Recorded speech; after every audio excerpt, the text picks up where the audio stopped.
Hi friends, मैं परविंदर खारी। Friends, आज की हमारी game online Nations cup prelim tournament के 7th राउंड की है, जहां विश्वनाथन आनंद का मुकाबला तैमूर रत्ज़बोव से था। तो फ्रेंड्स, आज मैं आपका बिल्कुल भी समय नहीं लूँगा और सीधा इस गेम को शुरू करता हूं। यहाँ गेम की शुरुआत की विश्वनाथन आनंद ने D4 के साथ, तो नाइट F6 यहाँ तैमूर ने किया, C4 G6, नाइट C3, तो बिशप G7। यहाँ रत्ज़बोव ने अपने फेवरेट डिफेंस को इनिशिएट किया, किंग्स इंडियन डिफेंस को, तो E4 यहाँ आनंद ने किया, D6, तो नाइट F3 स्क्वायर पर। और इसके बाद यहाँ ब्लैक ने कैसल किया, बिशप E2, तो E5, और अब कहीं जाकर यहाँ आनंद ने कैसल किया। वैसे फ्रेंड्स, मैं अक्सर सोचता हूँ कि अगर यहाँ इस पॉइंट पर कैसल ना हो और अगर वाइट डिसाइड करे कि उसे यहाँ पॉन एक्सचेंज करने हैं, सपोज अगर वाइट यहाँ करे डी टेक C5, तो ये गेम किस तरह से होगी। अगर यहाँ गेम को इक्विलिब्रियम में रखना है तो गेम पॉन एक्सचेंज होगा, फिर वाइट यहाँ क्वीन एक्सचेंज कर सकता है, queen takes D8, rook takes D8, और एक माइनर पोजिशनल एडवांटेज यहाँ आप कह सकते हैं कि माइट भी मिल सकता है शायद वाइट को। खैर, आनंद ने यहाँ कैसल किया था। और अगर मान लो यहाँ ब्लैक ई टेक्स D4 करे, यहाँ पॉन एक्सचेंज हो, तो नाइट एक्स D4 होगा, उसके बाद नाइट C6। अगर ब्लैक यहाँ करेगा तो बिशप E3 से गेम फिर दोबारा इक्विलिब्रियम में चली जाएगी। और गेम को ही देखते हैं, यहाँ तैमूर ने किया था नाइट C6, पहले अपने नाइट को डेवलप किया, तो D5 ये ऑब्वियस मूव है वाइट की तरफ से नाइट पर अटैक बनाने के लिए, तो नाइट गया E7 स्क्वायर पर, देन B4, ताकि यहाँ माइट भी ये इस C फोन को और आगे ज़्यादा पुश किया जा सके, A5, B टेक्स A5। और फ्रेंड्स, ये मूव काफ़ी इंटरेस्टिंग है। रत्ज़बोव ने यहाँ अपने नाइट को H5 स्क्वायर पर रखा, बहुत इंटरेस्टिंग है। यहाँ A5 स्क्वायर तक वाइट के इस पॉन को पहुँचा दिया और अपने नाइट को इस H5 स्क्वायर पर, माइट भी है नाइट आगे आने वाले समय में यहाँ F4 स्क्वायर पर पहुँचे, पर नाइट D2 यहाँ पहले आनंद ने किया, काफ़ी इंटरेस्टिंग है। और ब्लैक अगर मान लो नाइट F4 करे तो अच्छा होगा, लेकिन वाइट के पास ऑप्शन होगी अपने नाइट को B3 स्क्वायर पर ले जाकर यहाँ इस A4 पॉइंट पर डिफेंस करने की, और ये एंड गेम आते आते काफ़ी बड़ी सिरदर्दी होगी, क्योंकि वाइट का अगला मूव आप देख सकते हैं क्या होने वाला है।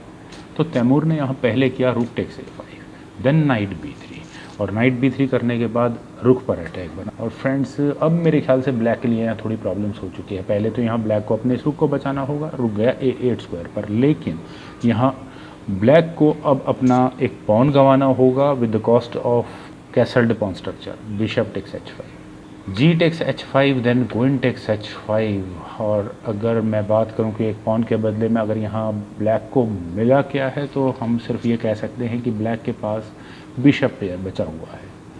तो B6 यहाँ पहले ब्लैक ने किया, और ये B6 आखिर ब्लैक ने क्यों किया, ताकि वाइट यहाँ इस A पॉन को A5 स्क्वायर तक ना पहुँचा दे, या इस C पॉन को C5 स्क्वायर तक ना पहुँचा दे। तो A4 वाइट ने वही मूव किया, तो नाइट गया G6 स्क्वायर पर, A5, नाइट F4 स्क्वायर पर, क्वीन पर अटैक बना, तो bishop takes F4, E takes F4, और ये पॉन काफ़ी डेंजरस स्क्वायर पर है। और अगर मैं गेम की फ्रीडम की बात करूं तो ब्लैक मुझे कभी भी इस तरह से नहीं लगा कि उसके पीसेस फ्रीली इस बोर्ड में मूव कर रहे हैं। काफ़ी क्रैम्प्ड पोजीशन के साथ ब्लैक यहां चल रहा था, लेकिन अब ब्लैक की पोजीशन थोड़ी खुलने लगी है। सबसे पहले यहां आनंद ने अपनी क्वीन को F3 स्क्वायर पर प्लेस किया, ताकि ये पॉन और ज़्यादा आगे पुश ना हो। तो B takes A5, rook takes A5, rook takes A5, knight takes A5, काफ़ी अच्छा मेटेरियल एक्सचेंज हो चुका है, और अपने उस एक्स्ट्रा पॉन की लीड को अभी आनंद ने यहाँ बरकरार रखा है। क्वीन गई G5 स्क्वायर पर, नाइट E2। और ये पोजीशन फ्रेंड्स मेरे ख्याल से काफ़ी सोच समझकर खेलने वाली है। अगर मान लो ब्लैक अपने बिशप को G4 स्क्वायर पर लाकर यहाँ क्वीन पर अटैक, उसके बाद नाइट पर अटैक बनाए, तो वाइट यहाँ पहले करेगा क्वीन टेक्स F4, और एक पॉन का और लॉस होगा, तो ये मूव ठीक नहीं होगा। यहाँ रत्ज़बोव ने अपने बिशप डार्क स्क्वायर बिशप को E5 स्क्वायर पर प्लेस किया, देन H3, ताकि ब्लैक यहाँ डेंजरस अटैक को ना लगा पाए। तो बिशप गया D7 स्क्वायर पर, देन नाइट B3, और यहाँ बिशप का D7 स्क्वायर पर आना भी ठीक था, कहीं नाइट यहाँ C6 स्क्वायर तक ना पहुँच जाए। रुक A8, तो knight at B goes to D4, और बहुत अच्छी पोजीशन है यहाँ इन दोनों नाइट्स की, नाइट के ऊपर नाइट रखा हुआ है। लेकिन अभी तक जो मैं कह रहा था कि ब्लैक काफ़ी क्रैम्प्ड पोजीशन में खेल रहा है, अब आप अगर देखें तो वाइट की पोजीशन काफ़ी क्रैम्प्ड हो चुकी है। ब्लैक के पीसेस काफ़ी फ्रीली मूव करने वाले हैं। ब्लैक के पास यहाँ ऑप्शन है अपने किंग को H8 स्क्वायर पर ले जाकर आइदर रुक को यहाँ इस G8 स्क्वायर पर लाकर प्रेशर बनाने की, या फिर अपने रुक को A2 स्क्वायर पर लाकर अटैक बनाने की है। रजबोव ने यहाँ अपने किंग को h8 स्क्वायर पर प्लेस किया, तो रुक गया b1 स्क्वायर पर, और b1 स्क्वायर का मतलब ये रुक b7 स्क्वायर पर जाने की पूरी तैयारी कर रहा है। आनंद भी यहाँ अपना अटैक लगाने को तैयार है। h6, तो किंग गया h1 स्क्वायर पर, और इस किंग के h1 स्क्वायर पर जाने के बाद ऑब्वियस है ये जी पॉन कभी ना कभी आगे पुश होगा। तो ब्लैक ने यहाँ अपने किंग को h7 स्क्वायर पर प्लेस किया। फ्रेंड्स यहाँ ब्लैक को अपने किंग को g7 स्क्वायर पर रखना चाहिए था। ये छोटे छोटे माइनर एडवांटेजेस डिसएडवांटेजेस होते हैं, और इन एडवांटेज या डिसएडवांटेज को कैलकुलेट करने का तरीका, बेसिक तरीका यही है जो मैं यूज़ करता हूँ बेसिक लेवल पर। हाई फाई या grand master, international master level पर शायद ये टेक्निक काम ना आए, लेकिन बेसिक लेवल पर हम कह सकते हैं कि अपने पीस को कभी भी अनडिफेंडेड ना छोड़ो। यहाँ ये पॉन अनडिफेंडेड छोड़ दिया है। खैर अभी बहुत दूर है जो कैलकुलेशन मैं सोच रहा हूँ। यहाँ आनंद ने किया नाइट c6, और फ्रेंड्स ये नाइट c6 मूव काफ़ी ऑकवर्ड है। आखिर आनंद को क्या ज़रूरत है अपने यहाँ सी फाइल में पॉन्स को डबल करवाने की। तो बिशप टेक c6, रजबोव ने यही किया, डी टेक c6, और अब यहाँ अगर आप देखें तो वाइट की जो पॉन की लीड थी वो माइट भी कॉम्प्रोमाइज़ हो रही है, और यहाँ c4 पॉन भी थोड़ा वीक ही आप कह सकते हैं। रुक ज़रूर b7 स्क्वायर पर जाकर यहाँ इस c7 पॉन पर अटैक बना सकता है।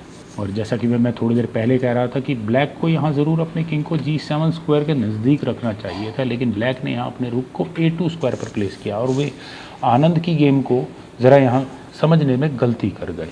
आनंद ने यहाँ किया g3, और आखिर उन्होंने यहाँ g3 मूव क्यों किया, क्योंकि यहाँ उन्हें ये f7 पॉन आराम से दिख रहा है। तो क्या ब्लैक को किंग को अभी भी g7 स्क्वायर पर लेकर आना नहीं चाहिए था, लेकिन अब थोड़ा देर हो चुकी है, क्योंकि अगर मान लो ब्लैक यहाँ अपने किंग को g7 स्क्वायर पर लाए तो वाइट यहाँ पहले करेगा g takes f4, king queen पर फोक होगी, क्लियर लॉस होगा ब्लैक को। यहाँ क्वीन हटेगी तो क्वीन g4 चेक होगा, क्वीन बीच में लग गई, f टेक c5, और यहाँ बिशप गया, d take c5, queen f3 अगर आप जो भी यहाँ कह सकते हैं। पर रजबोव ने यहाँ किया था f टेक्स g3, पहले ही पॉन एक्सचेंज कर लिए, फोर्सफुल मूव था। तो क्वीन टेक्स f7 चेक, और queen all of a sudden attack में आ चुकी है। क्वीन बीच में लगी तो क्वीन f5 चेक, क्वीन फिर दोबारा बीच में लगी g6 स्क्वायर पर, then knight takes g3, pawn exchange equal हुआ, क्वीन एक्सचेंज ऑफर अभी भी खड़ा हुआ है, queen takes f5, knight takes f5। और क्या यहाँ आनंद अपने उस पॉन की लीड को बरकरार नहीं रखना चाहते? रखना तो चाहते हैं। अगर मान लो ब्लैक यहाँ रुक टेक्स f2 करेगा भी, तो उसके बाद रुक b7, c7 पॉन पर अटैक होगा, रुक h7 टू चेक होगा तो किंग मूव हो जाएगा, रुक takes h3, rook takes c7 with check, तो किंग जाएगा g6 स्क्वायर पर। और मेरे ख्याल से बाकी की game just matter of technique है। तो f2 पॉन को लेना ब्लैक को बहुत बड़ा एडवांटेज तो नहीं देगा। ब्लैक ने यहाँ किया रुक a6, और यहाँ इस c6 पॉन पर अटैक बनाया, लेकिन इसका डिफेंस आराम से हो गया नाइट को e7 स्क्वायर पर ले जाकर। किंग g7, देन रुक b7, और इस c7 पॉन पर अटैक है, किंग f7, रुक टेक्स c7। और जो यहाँ एडवांटेज ब्लैक को मिल सकता था वो यहाँ मिल चुका है। d5 डिस्कवर्ड अटैक हुआ यहाँ इस रुक पर, और यहाँ आनंद का फाइनल मूव था रुक को d7 स्क्वायर पर ले जाने का। और यहाँ इस मूव के बाद रजबोव ने रिज़ाइन कर दिया। रेजिग्नेशन की वजह फ्रेंड्स बिल्कुल सिंपल है। ब्लैक अब यहाँ क्या करेगा? अगर वो यहाँ पॉन एक्सचेंज करेगा भी तो आप देख सकते हैं कि अगले दो मूव में वाइट यहाँ अपने पॉन को क्वीन बनाकर ही छोड़ेगा। तो कम से कम एक पीस तो यहाँ ब्लैक को गंवाना ही होगा। और ब्लैक इस गेम को किस तरह से आगे बढ़ाए कि वो यहाँ मिनिमम लॉस के साथ रहे। डी टेक c4 अगर मान लो ब्लैक यहाँ करे भी तो उसके बाद night g8 check, metal exchange हो जाएगा, किंग टेक g8, रुक e7 होगा, बिशप पर अटैक बनेगा, रुक टेक c6, रुक टेक c5। और मेरे ख्याल से आनंद के लिए इस बाकी की बची हुई गेम को जीतना मुश्किल तो नहीं होने वाला। वाकई में कुछ मूव तो आनंद के बहुत गजब के थे इस गेम में। और फ्रेंड्स मुझे पूरी उम्मीद है कि आपको ये वीडियो, ये गेम ज़रूर पसंद आई होगी। तो आप लोग इस वीडियो को लाइक करें, शेयर करें, और मेरे इस यूट्यूब चैनल चेस गुरु को सब्सक्राइब ज़रूर करें। आपके कमेंट्स का मुझे बेहद इंतजार रहेगा। Thank you for watching and bye from.